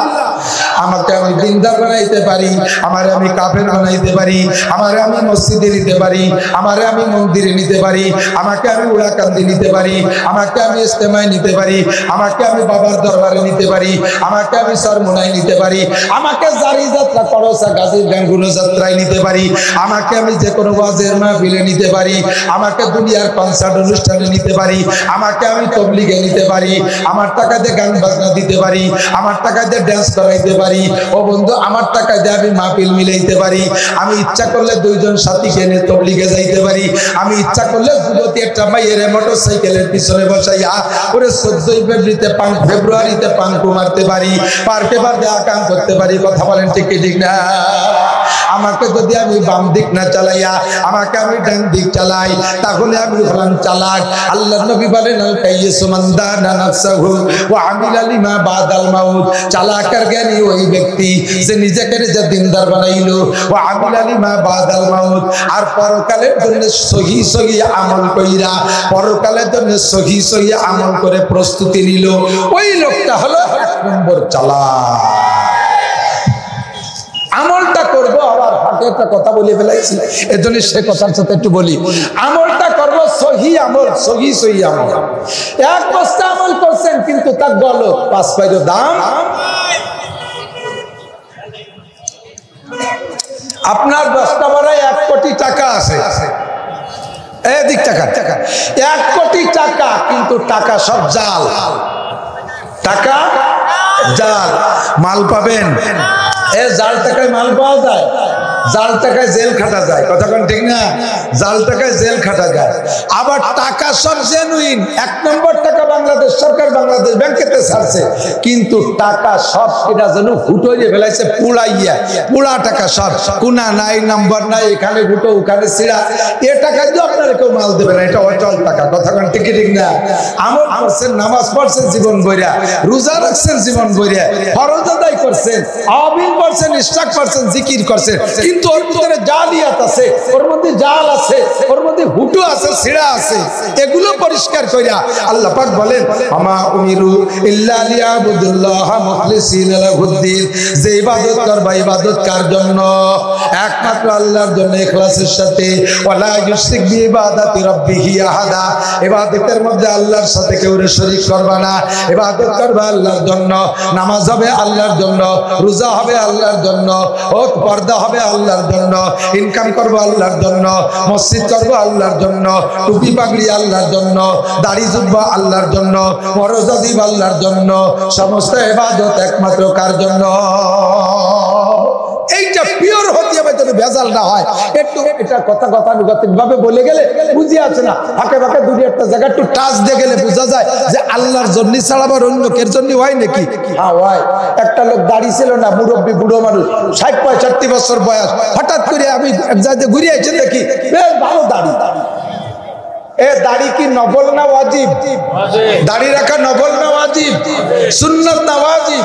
দাড়ি রাখা ওয়াজিব, দাড়ি রাখা নবীর আমল, আল্লাহ পাকের হুকুম, নবীর হুকুম ওয়াজিব। কতিউ সুবুত জন্নু দালালাত, উলামায়ে কিরাম বোঝে কতিউ সুবুত জন্নু দালালাতের মাধ্যমে যেই মাসালা আছে তারে ওয়াজিব কয়। এই ওয়াজিব দাড়িটা সেরকম, এর নফল কইলে হবে না, এটা ওয়াজিব।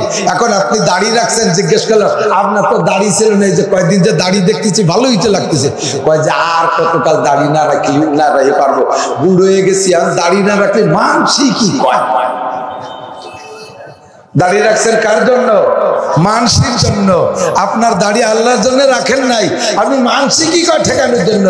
আপনার দাড়ি কি জন্য? সেদিন আমার নাতি আইসে আমার এই বামাতে মুখ আত্মেটছে, আত্মেটুন বোঝেন? আত্মেটুন বোঝেন না? এখন তো সব সাবান হয়ে গেছে আর হ্যান্ড ওয়াশ হয়ে গেছে।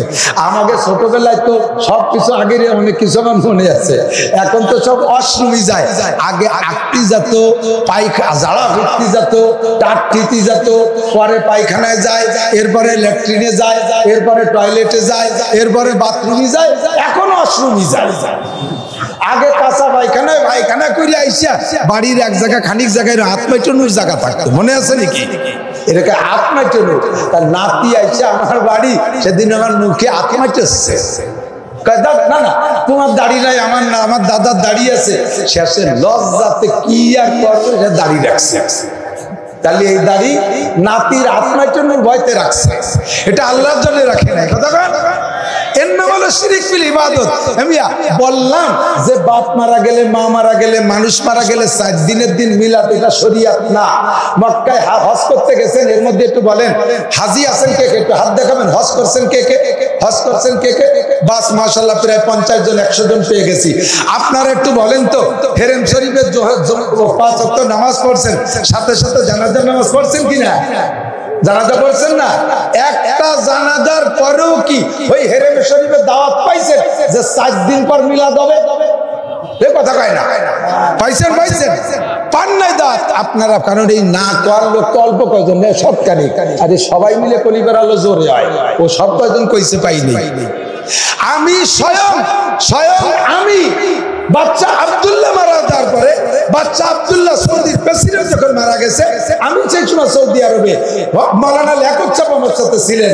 আমরা ওই সৌদি আরবে রিয়াদে ওনার জানাজা হয়েছে। রিয়াদে জানাজার সময় আমিও রিয়াদে, সে সময় রিয়াদে জানাজার পরে শুক্রবার আমি হেরেম শরীফে আসছি, আমি জুমার নামাজ পড়ছি। আমি মনে মনে ভাবছি, বাচ্চা যখন মারা গেছে একটা মিলাদ তো হবেই, খেজুর তো পাবোই, জিলাপি তো বাংলাদেশ থেকে আসছেই, কিন্তু কোন মিলাদ হলো না, জিলাপি হলো না, একখান খেজুর হলো না। সুন্দর করে বুঝাই দিলাম, মক্কায়ও পাইলাম না, মদিনায়ও পাইলাম না, পুরো কুরআন কিতাবে পাইলাম না। সুন্দর করে বুঝাই দিছি। বুঝানোর পরে নিজেকে বাড়ি কেউ মারা যাওয়ার পরে 5টা গরু, 2টা গরু, 1টা গরু জবাই দিয়ে বিশাল মিলাদ।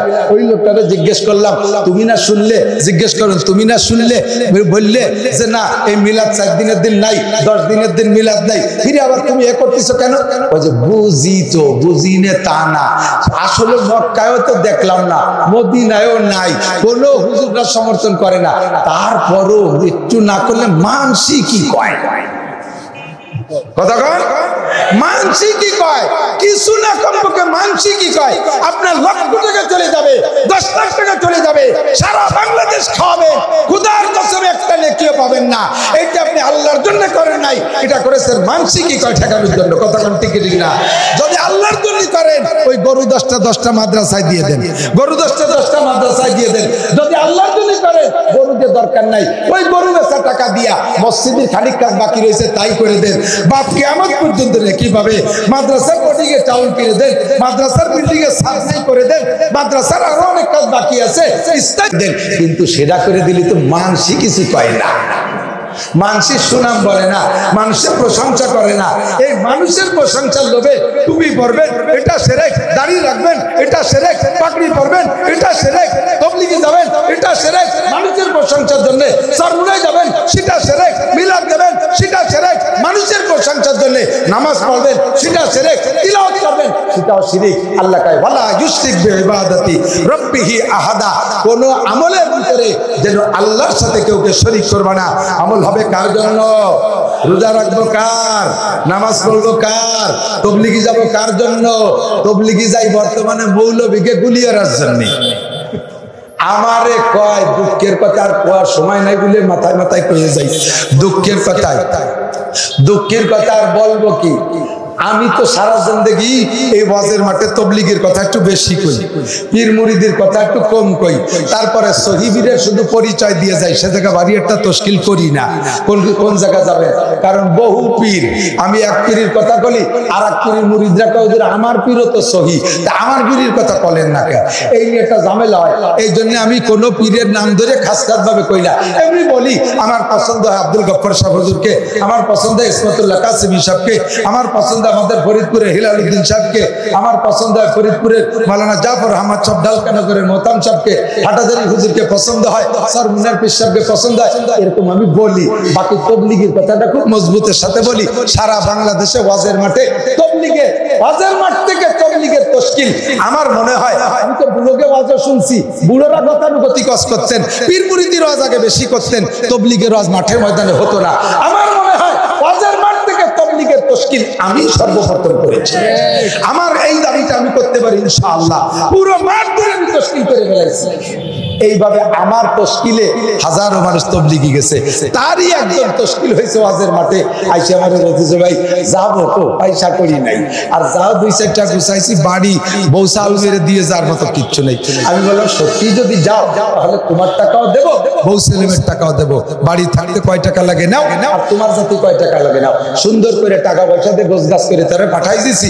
এক সিল্লা দিয়া শেষ হতে হতে ফোন দিয়েছে, ভাই সিল্লে তো 3 না দিলে কিচ্ছু শেয়ার যাচ্ছে না, এর মধ্যে পয়লা সিল্লে খালি পিকনিক শিখছি, খাওয়া শিখছি, দ্বিতীয় চিল্লায় হলে তৃতীয় চিল্লায় কিছু।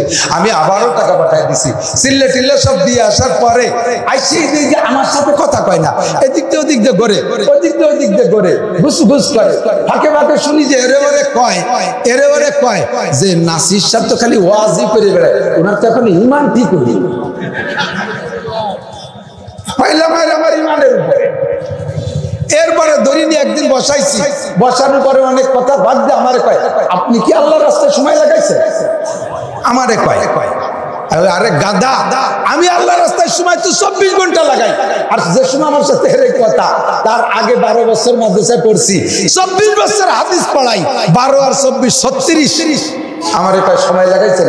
আমি কই যে লাগাইছি। কয় কতদিন? আমি বললাম 36 বছর। বাবা, কোন কোন জেলায় লাগাইছে? আমি বলছি সারা বাংলাদেশে সব জেলায়,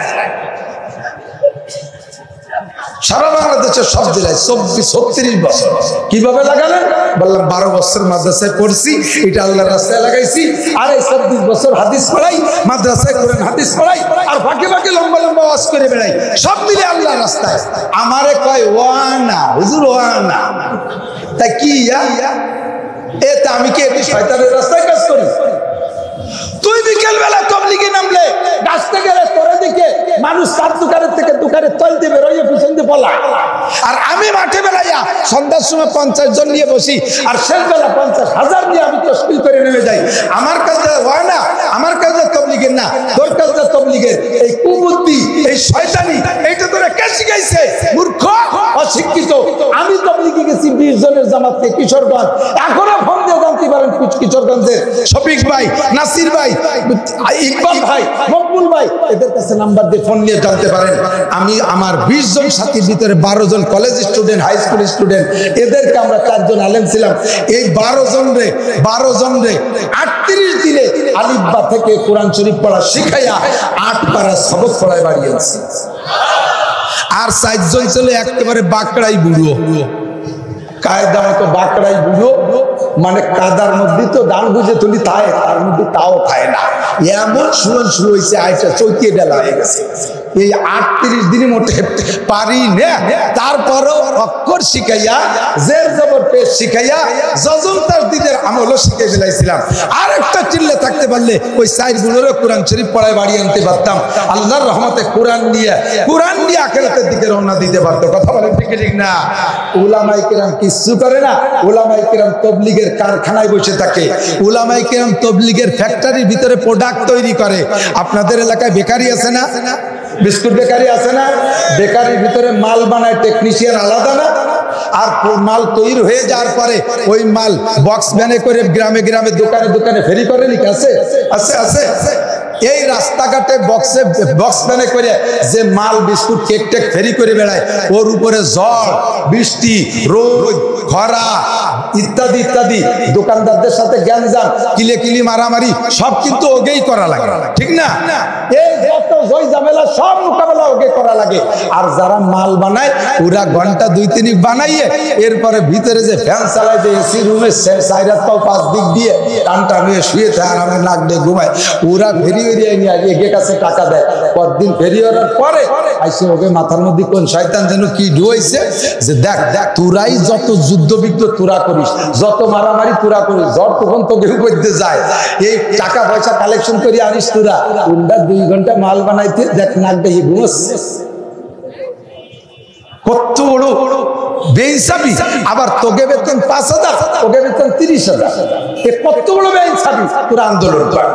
এখন এই ভ্যান চালানিওয়ালারা যদি আন্দোলন করে টেকনিশিয়ানদের এগেনস্টে, ঘন্টা এরকম 2 ঘন্টা বান বানাইয়া আরামসে ঘুমায় থাকবে, আর আমরা মারামারি হাঙ্গামা করে বেড়াবো, আর টাকা আনি দেবো, তাই দিয়ে রাস্তার সাথে ঘুমাবে, এসব হবে না, আমরা মানি না, মানবো না। এরপরে এই যদি কয়, তাহলে টেকনিশিয়ানরা যদি বলে দেয় তোর মতো ফেরিয়ালার দরকার নাই, মাল বানায় এই জায়গা থবো, যার দরকার সে এসে নিয়ে যাবে। তোরে যদি গেটি গুল্লি দিয়ে ছাড়িয়ে দেয়, তাহলে তুই কামাই রেখাবি কোন জায়গা? কতক্ষণ ঠিক না, তুই কামাই করবি কোন জায়গা?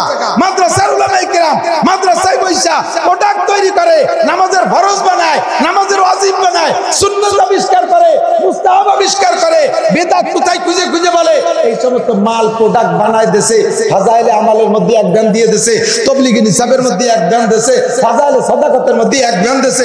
একটু বেশি আয়, যা একটু বেশি আয়, তা বেশি যে যদি তোর রোজ খরাই খারাপ লাগে, বাইরে তুই যা, আমার এই জায়গা থাকবে মাল, যার দরকার হয় সে আমার মাল নিয়ে যাবে। কতক্ষণ ঠিক না? সে জায়গা যাইয়ে কয় টেকনিশিয়ান লাগে কোন সাগে, ওই ইঞ্জিনিয়ার লাগে কোন সাগে, ওষুধ বেশি বেড়াই ব্যবসা করে। যদি ওষুধের কেমিস্ট যারা আছে, কেমিস্ট বিজ্ঞানী যারা আছে, তারা যদি ওষুধ না বানায়, তাহলে তুই বক্সে করে কি বেশি বেড়াবি? ওলামায়ে হাক্কানি দেওবন্দি জায়গায় বৈশা, আরে জাকারিয়া রহমাতুল্লাহ আলাইহি লিখে দিয়েছে ফাজাইলে আমাল, জাকারিয়া রহমাতুল্লাহ আলাইহি লিখে দিয়েছে ফাজাইলে সাদাকাত। বুঝে দেখেন, জাকারিয়া রহমাতুল্লাহ আলাইহি জীবনেও একটা বারের জন্য 3 দিনের জন্য তবলিগে যাই নাই, 3 দিনের জন্য যাই নাই। উনি কয় আমি তবলিগে গেলে হাদিস পড়াবে কিনা? পারলি তুই হাদিস পড়া, আমি তবলিগে যাচ্ছি, আয় তুই বুখারী পড়া। কথা কয়, পারলি তুই বুখারী পড়া। ও দোস্ত, হিট দিচ্ছি না, সাবধান থাকবেন, ইমানকে ঠিক রাখবেন। ওলামায়ে হাক্কানি যতক্ষণ দুনিয়ায় আছে, ততক্ষণ দিন দুনিয়ায় আছে। মাদ্রাসার শিক্ষা বাদ দিয়া সারা দুনিয়ার সমস্ত মানুষ যদি তবলিগ করে বেড়ায়, তবুও দিনকে সহিভাবে ধরে রাখতে পারবে না। ইহুদিদের ঝড় আসছে, নাসারাদের ঝড় আসছে, কাদিয়ানি ঝড় আসছে, হিজবুত তাওহীদের ঝড় আসছে। এদের জবাব জীবন ভরে তবলিগ করেও দিতে পারবে না, এদের প্রশ্নের জবাব জীবন ভরে তবলিগ করে দিতে পারবে না। তাদের সাথে মোকাবেলা করতে হলে আহলে হক দেওবন্দি হক্কানি উলামায়ে কেরামই লাগবে। কতক্ষণ ঠিক না? আমরা তাদের সাথে তবলিগ করব, আমরা দিন করলে তাদের সাথে করব, তবলিগ করলে তাদের সাথে করব, আমল শিখলে তাদের থেকে শিখবো। তারাই আমাদের রাহবার, তারাই আমাদের পথ প্রদর্শক। ঠিক ঠিক না? সহি আমল শিখে পারেন, আল্লাহ নবী বলেন, তাহলে তুমি চালাক, তাহলে তুমি জ্ঞানী। আল কাইয়িসু মান দানা নাফসাহু ওয়া আমিলা লিমা বাদাল মাউত। 2-3 আমল একটু আমি সহজে করে দেই।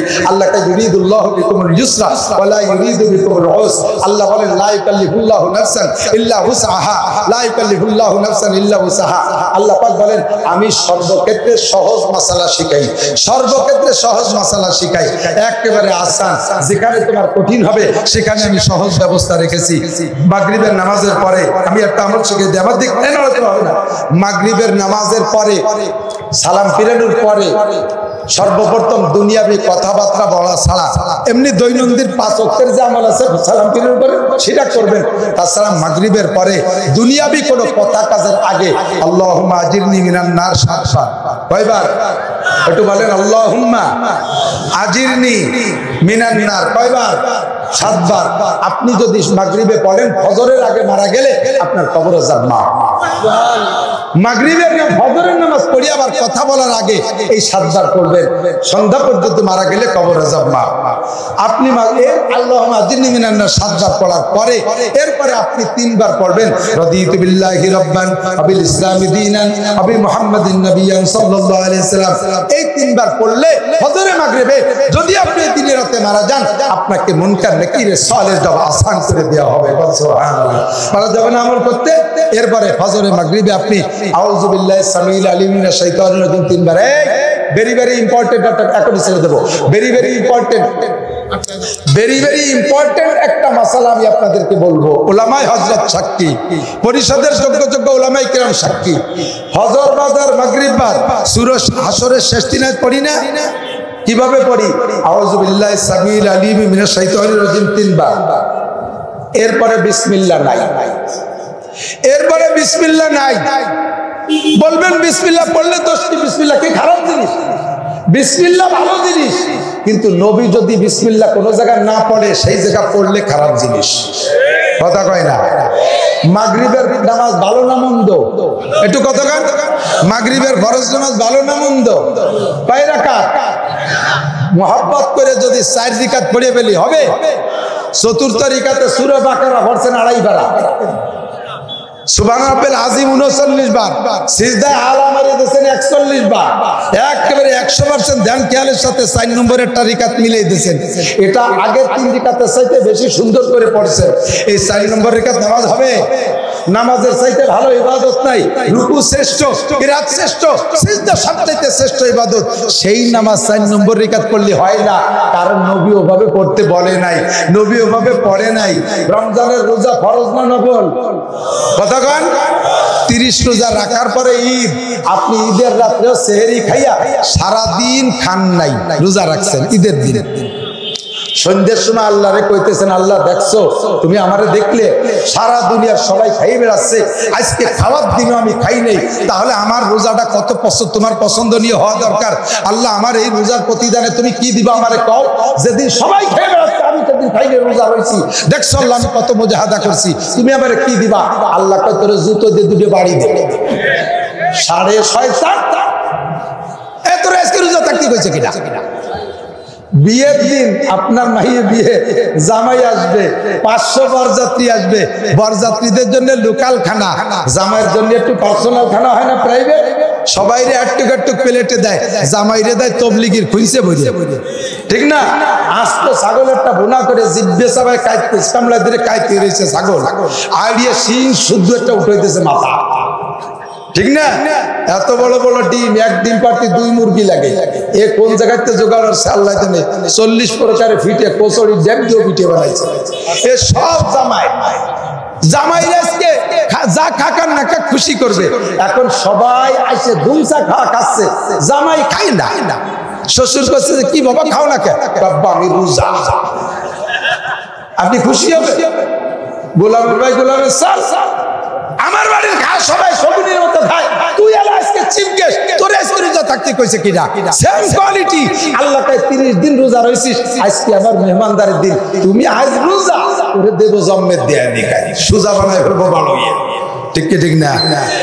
যেখানে ইবাদত যেমন সেখানে কেমন করেন নাম ইবাদত। আল্লাহুল্লাহি পড়ার ব্যাপারে উলামা মুহাদ্দিসিন হাজির, ও দোস্ত কোন পিসাব কিভাবে বললো আমার ওইটা দেখার বিষয় না, আমার পীর দলিল না, ইল্লাল্লাহর জিকির, ইল্লাল্লাহর জিকির। আমার জানিয়ে জ্ঞানজাম, তা আমার করার দরকার কি? জানিয়ে জ্ঞানজাম না আমি তাই করি, লা ইলাহা ইল্লাল্লাহর মধ্যে কোনো জ্ঞানজাম নাই। কথা বলেন ঠিক ঠিক না? ইল্লাল্লাহর দলিল দিতে যাইয়া কোনো সহি দলিল খুঁজে পাওয়া যাবে না, জোড়া তালি দিয়ে দলিল দেয়া লাগে। ওয়া জাইজা তারাজাতা সাকাতা, জানিয়ে ঝামেলা তা বাদ দেই ভালো। আল্লাহুল্লাহি এ পড়ার আগে বিসমিল্লাহ নাই, আউযু বিল্লাহি সামিল আলিম মিনাশ শাইতানির রাজিম 3 বার পড়েই আল্লাহুল্লাহি পড়বেন, 70,000 ফেরেশতা নেকি লিখবে, 70,000 ফেরেশতা আপনার জানাজায় হাজির থাকবে। আল্লাহ পাক রব্বুল আলামিন আমাদের এই ছোট আমল, আল্লাহ আল্লাহ আল্লাহ 8টা বাজে গেছে,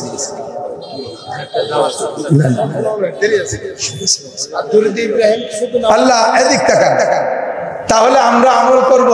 আল্লাহুল্লাহির আগে পড়েন আউযু বিল্লাহি সামিল আলিম মিনাশ শাইতানির রাজিম, পড়েন পড়েন পড়ি গেল, পারতেছেন আউযু বিল্লাহি সামিল আলিম মিনাশ শাইতানির রাজিম, আউযু বিল্লাহি সামিল আলিম মিনাশ শাইতানির রাজিম।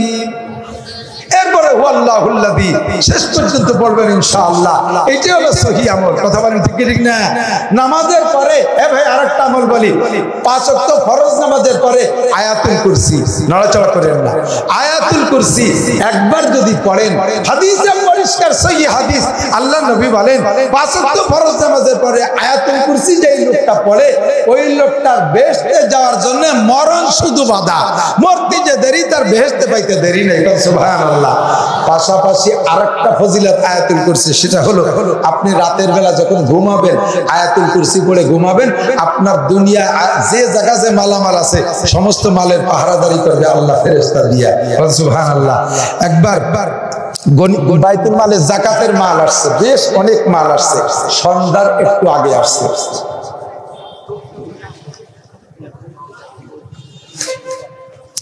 সাহাবায়ে কেরাম যুদ্ধ থেকে আসছে, কেউ ক্ষেত খামার থেকে আসছে, মোটামুটি ক্লান্ত সবাই।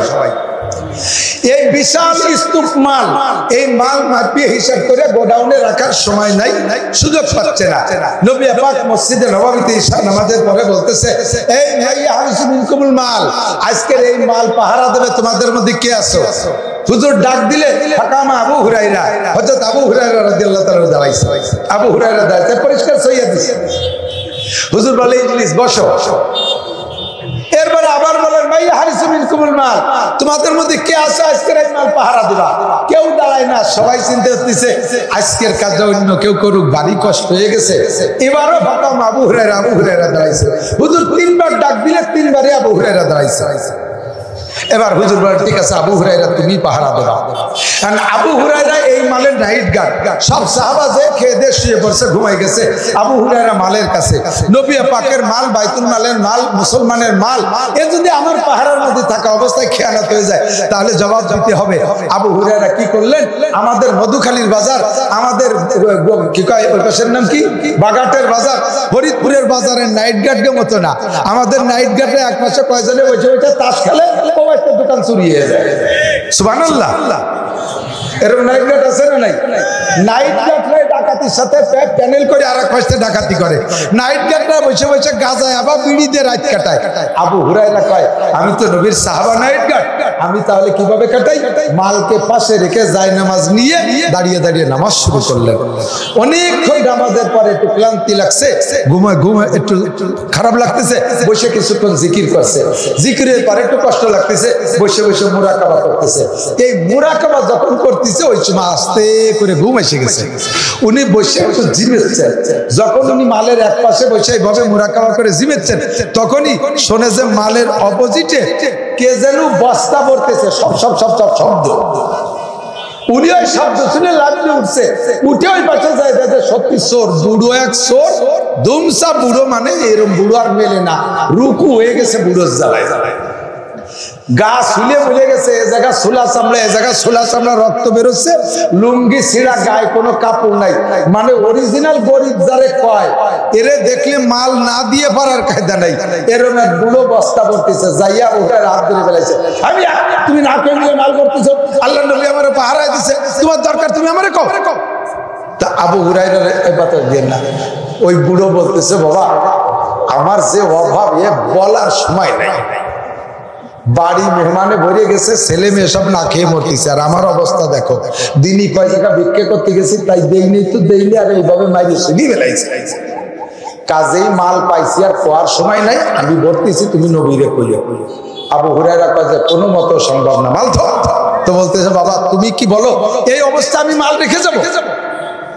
কয় যে মাল রেখে যাবো না, নবীর কাছ থেকে না শুনে মাল দিতে পারবো না, তোমারই আমি বাইরে রেখে দেবো, তোমারই ছাড়বো না, মাল তো দূরের কথা।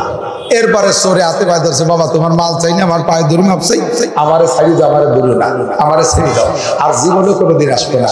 ও লোক ছেলে তওবা করে গেছে, আল্লাহর কসম খেয়েছে কোনোদিন আসবে না। সকালবেলা ফজরের নামাজে সালাম ফিরানোর পরে মসজিদে নববীতে নবী পাক ফিরে বলতে, আইনা আবু হুরায়রা, আবু হুরায়রা কো? ফাকামা আবু হুরায়রা, আনা রাব্বুল লাব্বাইক ইয়া রাসূলুল্লাহ। হুজুর জি বলতেছে, মা বালু সারাকাতিকা, তোমার চোরের খবর কি? একটু কবেন না সুবহানাল্লাহ। আবু হুরায়রা 8টা ধরে গেছে, দেখেছে কয় কি, আমি যখন নবী সে সময় ঘুমায়, চোর যে সময় চুরি আর সারা রাত 2টা 3টার সময়, হুজুর কি করে বুঝলো?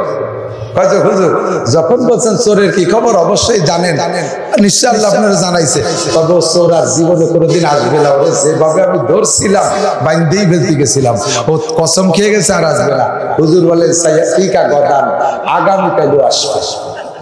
আবু হুরায়রা কয়, ও চোর যেভাবে কসম খাইছিল তাতে আমার বিশ্বাস যে কোনোদিন আসবে না, কিন্তু হুজুর আবার বললেন যে আল্লাহে সাইয়াতিকা গদান, ও আগামীকালও আসবে, তাতে আবার আমার একদিন পাল্টে গেছে, কারণ ওর কথার সাথে নবীর কথার দাম বেশি, তো চোর।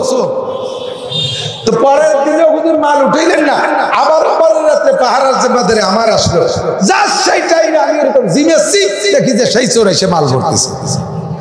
আবার ধরছি, আবারও কসম কে কয় আর কোনোদিন আসবো না, দিলাম সাইডে। সকালবেলা আবার নবী কয়, কি খবর চোরের? কয় হুজুর আজকে যেভাবে কসম খাইছো কোনোদিন আসবে না। হুজুর কয়, ঠিক আছে, ও আগামীকালও আসবে। তো আবু হুরায়রা আমার একিন পাল্টে গেছে। পরের রাতে সত্যি টাইম মতো আবার সেই চোর এসে বস্তা মারা শুরু করছে। এবার আবু হুরায়রা আগের থেকে দড়ি এক গাছ রেডি রাখছে, ধরে বাইন্দিই রাখবো। এবার আবু হুরায়রা যাইয়া টপ করে দড়িয়ে বুড়োরে বাইন্দে বেলাইছে। বান্দার পরে চোরে কইতেছে, বাবা তুই আমারে বান্ধিস, বাইন্দে রাখতে পারবি না, হয়তো নবীর কাছে নিবি, নিতে পারবি। নবীর কাছে যাওয়া কোনো ঘটনা না, আবু বকরের সামনে যাওয়া কোনো ঘটনা না, উসমান আলীর সামনে যাওয়া কোনো ঘটনা না। ওই জায়গায় ওমর আছে, বাবা আমারে মাপ চাইবো, মাপ চাই আমারে ওখানে নিসলে, ওমরের সামনে গেলে আমার বেরিয়ে ফেলে দিবে। আবু হুরায়রা কয় যে তালি করে ওমরের সামনে নেবই নেব। শয়তান, তিনটে দিন তুই মিথ্যে কথা কই, বুড়ো মানুষ হইয়া। এখন ওই চোরে কয়, তোমারে ভালো একটা জিনিস শিখে দেবো, তুমি যদি ওই জিনিসে খুশি হও তাহলে কি আমারে ছাড়বা? সে জিনিস কি কয়, আমল, একটা ভালো একটা আমল শিখে দেবো, এই আমলটা শিখেবো, যদি তুমি আমলে খুশি আমার ছাড়বা? আবু হুরায়রা কয় তাহলে কদেই শুনিয়ে নেই, যদি ভালো হয় পছন্দ হলে ছাড়বো। এখন ওই চোরে কয়, তুমি যে রাতভর বসে বসে আমার মাল পাহারা দিচ্ছ, তোমাদের মাল পাহারা দিচ্ছ, এভাবে মাল বসে বসে পাহারা দেওয়া লাগবে না। তোমার মাল পৃথিবীর যে জায়গা থাকুক, তুমি রাত্রে আয়াতুল কুরসি পড়ে ঘুমাই থাকবা, আল্লাহ তাআলা ফেরেশতার মাধ্যমে তোমার সারা পৃথিবীর মাল পাহারাদারি করবে। তোমার আর গুম কামাইরে নাইট গার্ডগিরি করা লাগবে না। আবু হুরায়রা আমল শুনে খুশিতে চোররে ছাড়িয়ে দিছে, ফুরুত করে চোর ছাড়িয়ে নিয়ে ছেলে যায় বেরিয়ে গেল। সকালবেলা আবার আইসে, হুজুর ভাই আবু হুরায়রা চোরের খবর কি? কয়জোর আজকের বাইন দিয়ে ফেলছিলাম, কিন্তু সে আমার একটা আমল শিখে দিচ্ছে, সে আমলে খুশি তা ছাড়িয়ে দিচ্ছি তারে। হুজুর বললেন এর আগে এই ফজিলত হুজুরের কাছ থেকে শুনে নেই, হুজুর আয়াতুল কুরসির অন্য ফজিলত বলছে, কিন্তু এইটা বলে নাই। তো বলতেছে, হুজুর চোরে আমারে কইছে আয়াতুল কুরসি বললে এই ফজিলত, শেষে আমি খুশিতে ছাড়িয়ে দিছি। হুজুর বললেন হাদিসের শব্দ বুখারীর রিওয়ায়াত এরকম, সাদাকা ওয়া হুয়া কাযুব, সাদাকা ওয়া হুয়া কাযুব। সে যা বলছে আমলের ব্যাপারে কথাটা 100% সত্য বলছে, যে আয়াতুল কুরসি পড়ে ঘুমাইলে তোমার মাল আল্লাহ পাক ফেরেশতাদের পাহারাদারি করে, কিন্তু কথা যে বলছে সে আবার দুনিয়ার শ্রেষ্ঠ মিথ্যাবাদী। যে বলছে ও আবার কাজু সিফাতে মুশাব্বা, সিফাতে মুশাব্বা অথবা इसको তাফসীরের তরজমা দেয়, এ হুয়া কাজু, ও জগমের মিথ্যাবাদী, ওর চেয়ে বড় মিথ্যাবাদী জগতে কেউ নেই। তবে আজকে যে কথাটা কইছে আয়াতুল কুরসির ব্যাপারে, এই কথাটা সত্য। তুমি আয়াতুল কুরসি পড়ে ঘুমাবা, তোমার দোকান পাহারা দেবে আল্লাহ, তোমার গোডাউন পাহারা দেবে আল্লাহ, তোমার ক্ষেত খামার পাহারা দেবে আল্লাহ। গাড়িতে উঠা এই ড্রাইভার আছেন বহুত, মধুখালীতে তো ড্রাইভারের গাদি, বহুত ড্রাইভার আছেন ভাইরা, মনে রাখবেন গাঁজা খাইয়ে গাড়িতে উঠবেন না, ইয়াবা খাইয়ে গাড়িতে উঠবেন না। ড্রাইভাররা গাড়ির শেষ স্থানে যাইয়া নাইট করে সেখানে, আমি বহুত জানি, আমার কানে বহুত খবর আছে, বহুত ড্রাইভাররা রাতের বেলায় চরিত্র নষ্ট বহুত কিছু করে থাকেন। এই আকাম টুকাম করে নাপাক শরীর নিয়ে গাড়িতে উঠবেন না, গাড়ি নাপাক দেহ নিয়ে স্টার্টিং এ হাত দেবেন না। খুদার গজব হবে আপনার কারণে যাত্রীদের উপরে গজব আসবে। পাকসাক হইয়া গোসল করবেন, পবিত্র হইয়া ফজরের নামাজও পড়বেন, সুন্দর করে গাড়িতে উঠে দোয়া পড়বেন, সুবহানাল্লাযী সাক্কারা লানা হাদা ওয়া মা কুন্না লাহু মুকরিনিন ওয়া ইন্না ইলা রাব্বিনা লামুনকালিবুন। পড়ে ফেলেন না, দোয়াটা মুখস্থ করেন, মেলা সময় লাগবে না। এরপরে সম্ভবত 19 নম্বর পারা আয়াত আসছে, বিসমিল্লাহির রহমানির রহিম, ওয়া মা কাদারুল্লাহ হাক্কা কদরিহি ওয়াল আরদু জামিআন কবজাতুহু ইয়াওমাল কিয়ামাতি মাতবিয়াতুন বিয়ামিনি সুবহানাহু ওয়া তাআলা আম্মা ইউশরিকুন। 3 নম্বরে আয়াতুল কুরসি পড়বেন। আয়াতুল কুরসি পারলে 3 বার, না হয় 1 বার। এরপরে 4 নম্বর আমল, পারলে যে কটা বলতেছি সব কটা, না পারলে যে কোনো একটা, লাস্টেরটা সবাই করতে পারবেন। সেটা হলো বিসমিল্লাহির রহমানির রহিম, কুল ইয়া আইয়ুহাল কাফিরুন, বিসমিল্লাহির রহমানির রহিম, ইজা জা নাসরুল্লাহ, সূরা বিসমিল্লাহির রহমানির রহিম, কুল হু আল্লাহ। বাদ গেছে কোনটা? তাব্বাতে দাব বলি নেই। বিসমিল্লাহির রহমানির রহিম, কুল ইয়া আইয়ুহাল কাফিরুন, বিসমিল্লাহির রহমানির রহিম, ইজা জা, বিসমিল্লাহির রহমানির রহিম, কুল হু আল্লাহ, বিসমিল্লাহির রহমানির রহিম, কুল আউযু বিল ফালাক, বিসমিল্লাহির রহমানির রহিম, কুল আউযু বিরাব্বিন নাস। এই নাস পড়ার পর আরেকবার বেশি করে পড়বেন বিসমিল্লাহির রহমানির রহিম। 5 সূরা 6 বিসমিল্লাহ, এভাবে পড়ে গাড়ির স্টার্টিং করেন।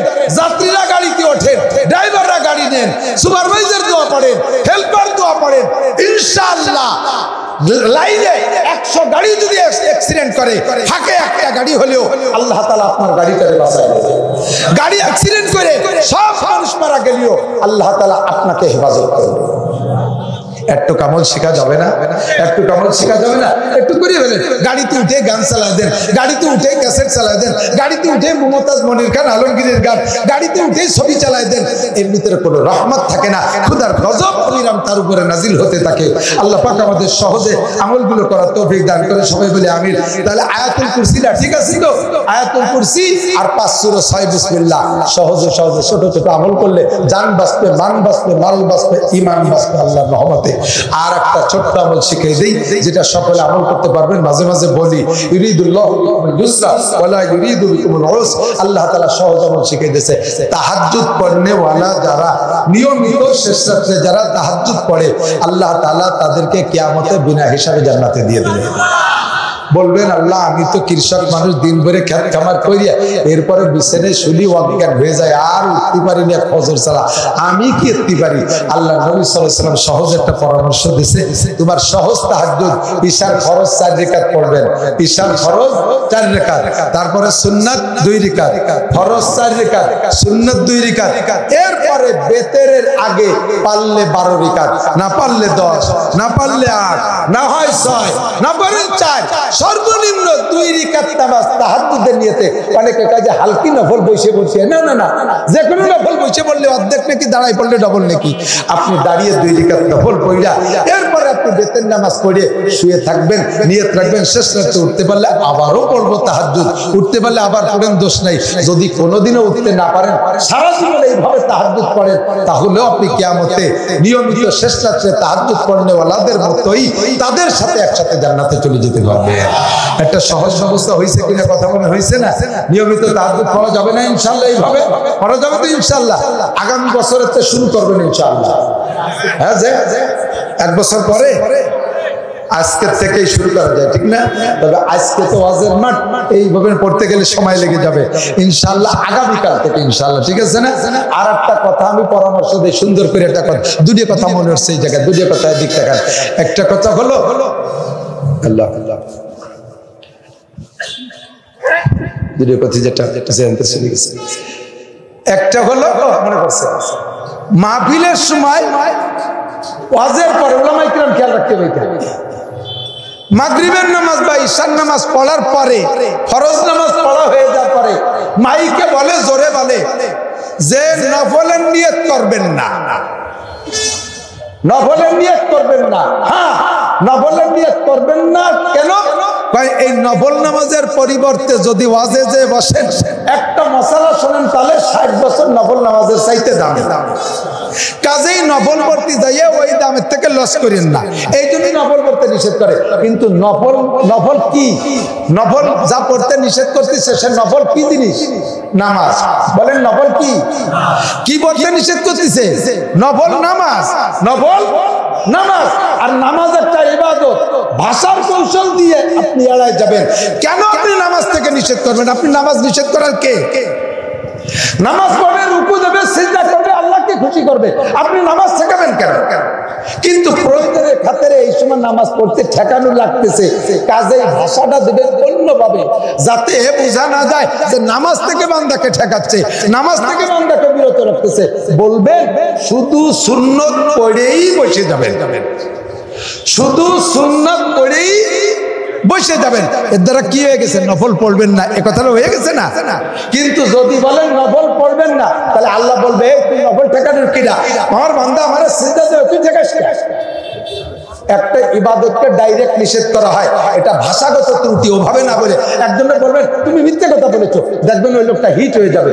ওই লোকটারে বলবেন তুমি অসত্য বলেছো, তুমি মিথ্যে কথা বলেছো, এরও যে তর্জমা, তুমি অসত্য বলছো তারও সেই তর্জমা। যদি বলেন তুমি মিথ্যে বলেছো, দেখবেন রাগ হয়ে যাবে। যদি বলেন তুমি অসত্য বলছো, তখন কিন্তু অত রাগ হবে না। তর্জমা কিন্তু একই, তর্জমা একই, ঠিক না? এই একটা কথা দিক খেয়াল রাখবেন। 2 নম্বর আর একটা কব বলে খেয়াল করছে, সেটা হলো আমরা বক্তারা যখন আসি এলাকায়, গাড়ির থেকে গাড়ি এসে পৌঁছাইছে, বিভিন্ন এলাকার মাহফিলালারা আইছো, সবাই মনে রাখবা, স্থানীয় ভলান্টিয়ার বা খাদেমরা যাইয়েই বক্তা যে সিটে বসা, ওই সিটের দরজা ধরে টাইম দিয়ে খুলে ফেলে, দরজা ধরে টাইম দিয়ে গেট খুলে ফেলে। এই কাজটা করবেন না, এই কাজটা কাজটা করবেন না। হুজুর ভিতরে বসে আছেন নিজ স্বাধীন নিজ গাড়িতে, গায়ের জামা নেই, গরমের সময় হতে পারে, গাড়ির ভিতরে এসি নাই, হুজুর কষ্ট হচ্ছে, জানলা খুললে আবার মানুষে দেখে, এই জন্য গায়ের কাপড় খুলে বসে আছে। গন্তব্যে পৌঁছানোর পরে ধীরে ধীরে উনি কাপড় চোপড় ঠিকঠাক করে বেরোবে। হুজুরের খালি গা তুমি চট করে মোহাব্বত করে খেদমত করার জন্য দরজাটা নিয়ে খুলে ফেলে দিছো, সবাই দেখলে যে হুজুর খালি গায়ে খালি মাথায় বসা। এই খেদমত করতে যাবেন না। কালকের আগের দিন আমার গাড়ির এই খেদমত করতে যাই, এমন ধরে টান দিয়েছে এত লিখুলি নিয়ে গেছে, সেইটা নিয়ত করছি যে ভালো একটা মাহফিলি করে দেবো, আজকে পাইছি করে দিলাম। 2 নম্বর, হাতের হ্যান্ডব্যাগটা নেওয়ার চেষ্টা করবেন না। হ্যান্ডব্যাগের ভিতরে থাকে প্রত্যেকের পার্সোনাল মাল। আপনি খেদমতে নিতে হ্যান্ডব্যাগ নিয়ে যত্ন করে রাখছেন, কিন্তু পাশে একজন চোর নজর রয়েছে ওই ব্যাগের মধ্যে কি আছে, ও জুত করে চুরি করে নিয়ে গেছে, আপনি নেন নাই। জীবন ভরে আপনার প্রতি আমার কুনজর, মানে বদাকিদা থাকবে যে তুমি আমার ব্যাগ নিয়ে মাল চুরি করছো। কতক্ষণ হ্যান্ডব্যাগ নেবেন না। এই যে গরম শীতকাল আমরা একটা কোট গায়ে দিই, এই কোটটা গরমে বেশি গরম হলে খুলে ফেলি, খোলার সাথে সাথে মুহিব্বিন মুতাআল্লিকিন খাদেমরা হুজুর আমার কাছে দেন, আমার কাছে দেন, সে নিয়ে যত্ন করে রাখছে।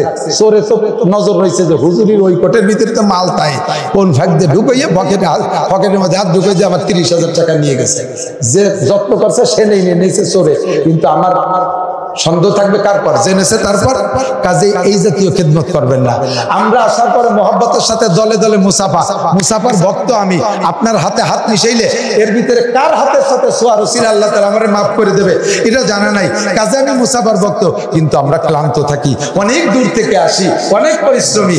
এত মানুষের সাথে মুসাফা করলে আপনি যদি যে নেকির উদ্দেশ্যে করতেছেন তার সাথে উল্টো হয়ে যেতে পারে, আমার কষ্টের কারণে আপনার গুনাহ হতে পারে। এত মহব্বতের দরকার নেই। আর একটা কথা তুই শেষ করছি, যেহেতু আমার আগে নামটি দেয়নি, উনি বসাইছে, কাজে আমি আর একটা কম, সেটা হলো মুসাফা করে আইসা হুজুরির দ্বারে পয়সা তো গাতি মারি ওঠেই না। একদল আছে বসে, এখন কর্তৃপক্ষ আমার জন্য একটা আপ্যায়ন খাস নাস্তা বানাইছে, কিছু হলো আম নাস্তা, বিস্কুট টিস্কুট চাই দিয়ে সবাই দেওয়া যায়, আমার জন্য একটু সিটরুটি বানাইছে, একটু সিটাই পিঠে বানাইছে, একটু কবুতরের গোশ, একটু রসের পিঠে, এখন ও বানাইছে আমাকে 3 জনের জন্য, বসে রয়েছে সামনে 20 জন, ওকে জ্বালায় তা মানে উঠে দিতে পারতেছে না। লাস্টে আমি ওয়াজে চলে গেছি, শেষ করে আমার তা খাতেই পারি নাই।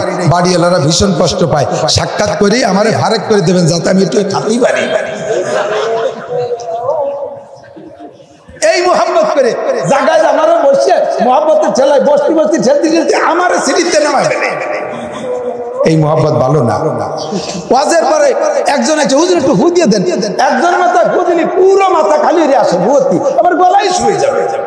এই মাথায় সুন্নত বাদ দেন, এটা ওই বরকত নেওয়ার দরকার নেই। পরিবেশ বুঝে স্থান পাত্র বেঁধে এরকে আদাবুল মুআশারা যে কথাগুলো বলছি, এরপর আল্লাহ তাআলা আমাদের বুঝে জিন্দেগি গড়ার তৌফিক দান করুন, সঠিক আমলগুলো সঠিকভাবে আমল করার তৌফিক দান করে সবাই বলে আমিন।